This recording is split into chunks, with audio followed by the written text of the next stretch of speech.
नमस्कार दोस्तों। हमने आधुनिक भारत में 1857 क्रांति और भारतीय राष्ट्रीय कांग्रेस कंप्लीट कर लिया था और धार्मिक सामाजिक सुधार चल रहे थे, उसमें हमने ब्रह्म समाज पढ़ लिया है। आज है आर्य समाज। ठीक है दोस्तों, आज हम पढ़ेंगे आर्य समाज। इससे पहले अगर आप हमारे यूट्यूब चैनल पर नए हैं तो बेल आइकन को ज़रूर प्रेस करें और सब्सक्राइब करें ताकि अगली वीडियो का नोटिफिकेशन आपके पास सबसे पहले हो। तो चलो शुरू करते हैं। आर्य समाज की स्थापना किसने की थी? स्वामी दयानंद सरस्वती ने। और स्वामी दयानंद सरस्वती के बारे में पढ़ लेते हैं। इनका जन्म होता है 12 फरवरी 1824 ईस्वी को और इनके बचपन का नाम था मूलशंकर। ठीक है दोस्तों, इनके बचपन का नाम क्या था? मूलशंकर।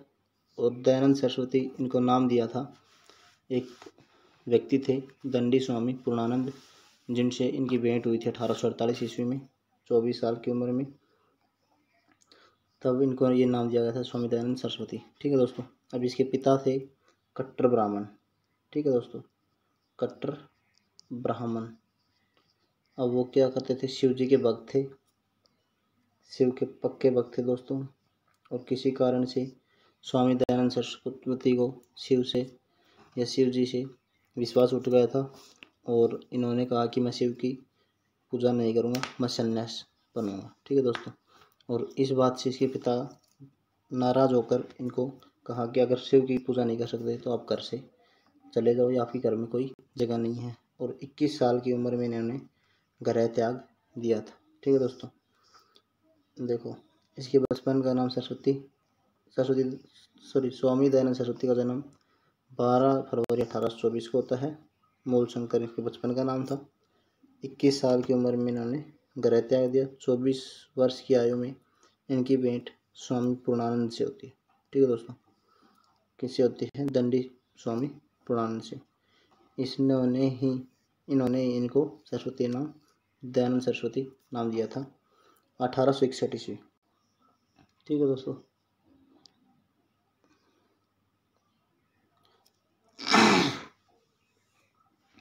अब आता है 1861 ईस्वी।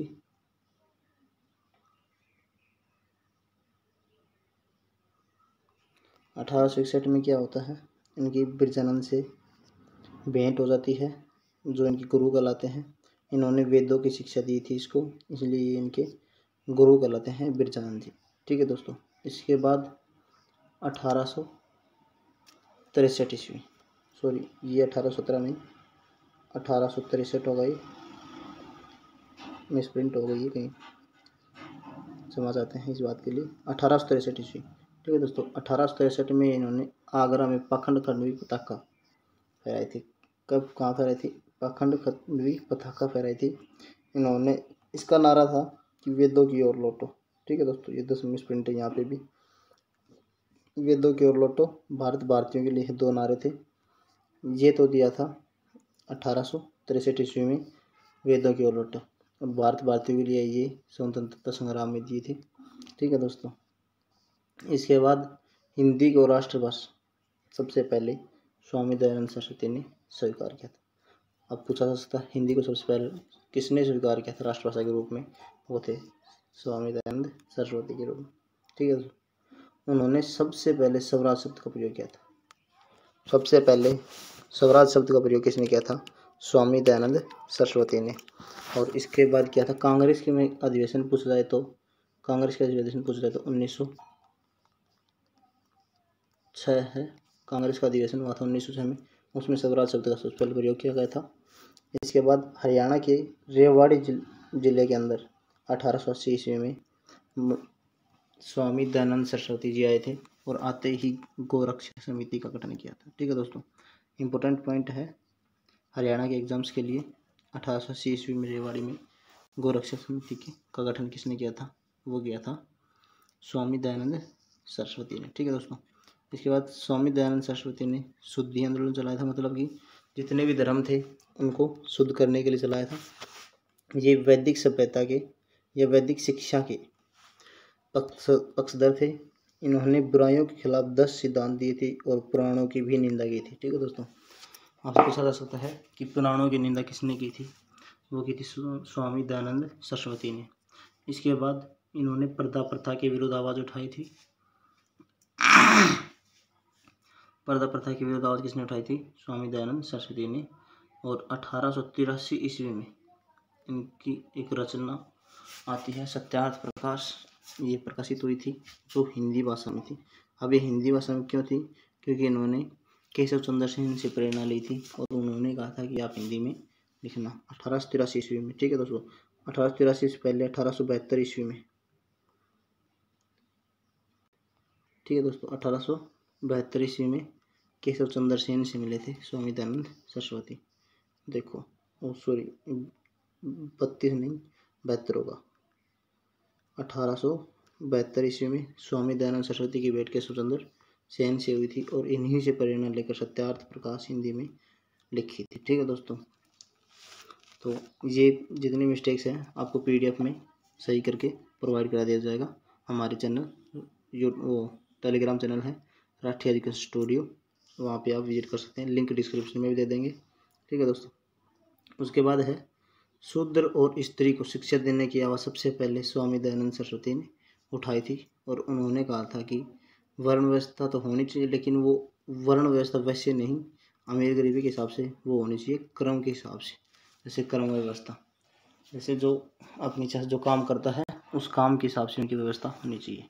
ठीक है दोस्तों, और शूद्र और स्त्री शिक्षा देने की आवाज़ की बात यह है कि स्वामी दयानंद सरस्वती चाहते थे कि सभी को बराबर का हक हो काम करने का। ठीक है दोस्तों, उसके बाद स्वामी दयानंद सरस्वती ने वेद भाष्य की भूमिका पर, किसकी भूमिका पर? वेद भाष्य की भूमिका पर पाखंड खंडन एक पुस्तक है वो लिखी थी। इम्पोर्टेंट है दोस्तों, पूछा जा सकता है स्वामी दयानंद सरस्वती की पुस्तक कौन सी है, तो वह होगा पाखंड खंडन, और रचना पूछी जाए तो वह आएगी सत्यार्थ प्रकाश। ठीक है दोस्तों, इसके बाद 1875 ईस्वी, 75 ईस्वी में आर्य समाज की स्थापना हुई। ठीक है दोस्तों, 1875 ईस्वी में स्थापना होती है आर्य समाज की मुंबई के अंदर। ठीक है दोस्तों, इसके बाद 1877 ईस्वी में इसकी शाखा मुंबई से लाहौर भी हो जाती है और लाहौर जाते ही आर्य समाज का प्रभाव सबसे ज़्यादा पंजाब और उत्तर प्रदेश में दिखने लगा। ठीक है दोस्तों, इसके बाद स्वामी दयानंद सरस्वती का जीवन काल होता है 1820 से 1883 ईस्वी। 1883 ईस्वी में इसकी मृत्यु हो जाती है। कहाँ पे होती है? अजमेर में। ठीक है दोस्तों, अजमेर में ही मेयो कॉलेज, ठीक है, मेयो कॉलेज। ठीक है दोस्तों, ये रहा 1883 में इनका निधन हो जाता है अजमेर के अंदर। मेयो कॉलेज अजमेर में है। 83 के बाद आता है दोस्तों 1886 ईस्वी। 1886 में लाहौर के अंदर लाला हंसराज ने एक DAV कॉलेज यानी दयानंद एंग्लो वैदिक कॉलेज की स्थापना करी। यह पश्चिमी शिक्षा के पक्षधर थे। कौन कौन थे? लाला हंसराज तो थे ही, साथ में लाला लाजपत राय भी पश्चिमी शिक्षा के पक्षधर थे। ठीक है दोस्तों, इसके बाद आता है 1902 ईस्वी में स्वामी सरदानंद ने गुरुकुल विश्वविद्यालय की स्थापना करता है। कहाँ पे की थी? हरिद्वार में एक कांगड़ी नामक स्थान है, वहाँ पर करी। ये पश्चिमी शिक्षा के विपक्ष थे और हिंदी शिक्षा के पक्षधर थे। ठीक है दोस्तों, और स्वामी दयानंद सरस्वती ने बाल विवाह, पर्दा प्रथा, सती प्रथा, पुरोहित प्रथा, जाति प्रथा के विरुद्ध आवाज़ उठाई थी। और आप सभी को पता होगा, बाल विवाह तो है छोटी उम्र में शादी करना। पर्दा प्रथा हमारे गांव में अभी भी रीति रिवाज है कि महिलाएं पर्दा करती हैं बड़े व्यक्तियों से। सती प्रथा, जब किसी स्त्री का पति मर जाए तो उसे जिंदा जला दिया जाता था, उसके साथ सती कर दिया जाता था, लेकिन यह अभी नहीं होता है। पुरोहित प्रथा और जाति प्रथा जातियों में भेदभाव की, छोटी जाति का है ये, ऊंच नीच जाति के हिसाब से भेदभाव किया जाता है। ठीक है दोस्तों, वो अब पुरोहित प्रथा क्या थी? जैसे किसी घर में बुजुर्ग या कोई भी किसी भी व्यक्ति की मृत्यु हो जाती है तो ब्राह्मण लोग कहते थे कि उसकी आत्मा को शांति के लिए आप पुरोहितों को गाय दान में दें या गऊ दान में दें। तो इससे क्या है, पुरोहितों को तो फायदा होता था और उस व्यक्ति के परिवार के, जिस व्यक्ति की मृत्यु हुई थी, उसको शांति मिले या ना मिले, लेकिन पुरोहितों को मिल जाती थी। इसलिए इन्होंने कहा था कि आप अपनी इच्छा से जो देना चाहें वो दे सकते हैं, किसी की बात ना माने। इसलिए इस प्रथा के विरुद्ध भी आवाज़ उठाई थी। ठीक है दोस्तों, एक व्यक्ति थे वैलेंटाइन सिरोल। क्या थे? वैलेंटाइन सिरोल। ये मानता था कि आर्य समाज है ना, वो भारतीय अशांति का कारण है या जनक। ठीक है दोस्तों, भारत में अशांति का जनक किसे कहा जाता है? आर्य समाज के स्वामी दयानंद सरस्वती या आर्य समाज को। ठीक है दोस्तों, किसने कहा था ये बात? वैलेंटाइन सिरोल ने। इसके बाद मार्टिन लूथर कहा जाता है उत्तर भारत का स्वामी दयानंद सरस्वती का। ठीक है दोस्तों, उत्तर भारत का मार्टिन लूथर किसे कहा जाता है? स्वामी दयानंद सरस्वती को। स्वामी दयानंद सरस्वती के पिता मैंने बताया कट्टर ब्राह्मण था, शिव जी के भक्त थे, और 1893 ईस्वी में महात्मा गांधी जी गए थे। कहाँ गए थे? अफ्रीका गए थे। ठीक है दोस्तों, अफ्रीका क्यों गए थे? एक व्यक्ति का केस लड़ने के लिए गए थे। और ये तो महात्मा गांधी तो 1893 ईस्वी में यहाँ से गए थे, और उसी समय एनी बेसेंट भारत आई थी आयरलैंड से। ठीक है दोस्तों, और उसी महिला ने, एनी बेसेंट ने कहा था कि स्वामी दयानंद सरस्वती ऐसे पहले व्यक्ति थे या ऐसे पहले भारतीय थे जिसने बताया कि भारत भारतीयों के लिए है। ठीक है दोस्तों, अब हमने पूरा टॉपिक पढ़ लिया है, लेकिन आर्य का अर्थ नहीं पता। आर्यों का अर्थ होता है सर्वश्रेष्ठ। क्या होता है दोस्तों? सर्वश्रेष्ठ। ठीक है दोस्तों, आर्य का अर्थ है सर्वश्रेष्ठ। हमने कल आपको एक क्वेश्चन दिया था, राजा राम मोहन राय को युगदूत की उपाधि किसने दी थी? वो दी थी सुभाष चंद्र बोस ने। ठीक है दोस्तों, किसने दी थी? सुभाष चंद्र बोस ने। ठीक है दोस्तों, सुभाष चंद्र बोस ने। इसके बाद सुभाष चंद्र बोस के बाद आज एक क्वेश्चन है, केशव चंद्र सेन कौन से समाज से संबंधित हैं? ये किस भाग से संबंधित है? ठीक है दोस्तों, तो फटाफट हम रिवाइज करा देते हैं आपको, ताकि फिर से आपको ये वीडियो या क्लास देखने की जरूरत ना पड़े। आप सिर्फ नोट्स देख के या PDF देख के रिवाइज करके एग्ज़ाम दे सकते हैं, और आपका इससे बार एक भी क्वेश्चन नहीं आएगा। ठीक है दोस्तों, तो चलो सबसे पहले हमने क्या पढ़ा? आर्य समाज। ठीक है दोस्तों, अब आर्य समाज। अब आर्य समाज के संस्थापक कौन थे? वो थे स्वामी दयानंद सरस्वती। ठीक है दोस्तों, कौन थे? स्वामी दयानंद सरस्वती। अब स्वामी दयानंद सरस्वती का जन्म 12 फरवरी 1824 ईस्वी को।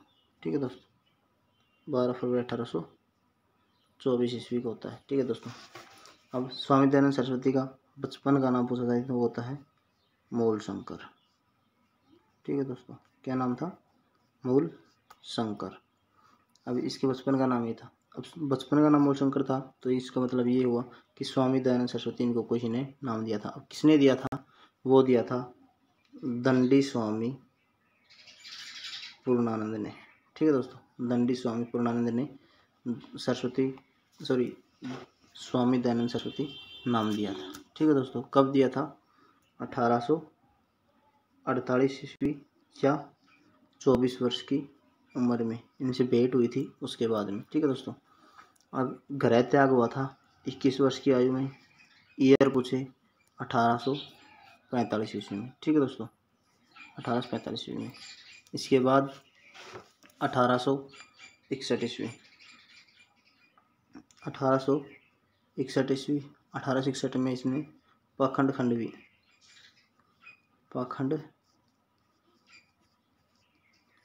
खंडवी पताका फहराई थी। ठीक है दोस्तों, पताका फहराई थी। इसके अंदर इसने कहा था कि वेदों की ओर लौटो, वेदों की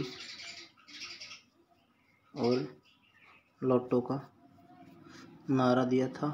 1861 ईस्वी में नहीं होगा, ये 1863 ईस्वी होगा। ठीक है दोस्तों, 1863 ईस्वी में। 1861 ईस्वी के अंदर तो इनके स्वामी नेत्रहीन थे, जो विरजानंद थे। 1861 ईस्वी में 1861 ईस्वी में इनके स्वामी थे नेत्रहीन बिरजानंद।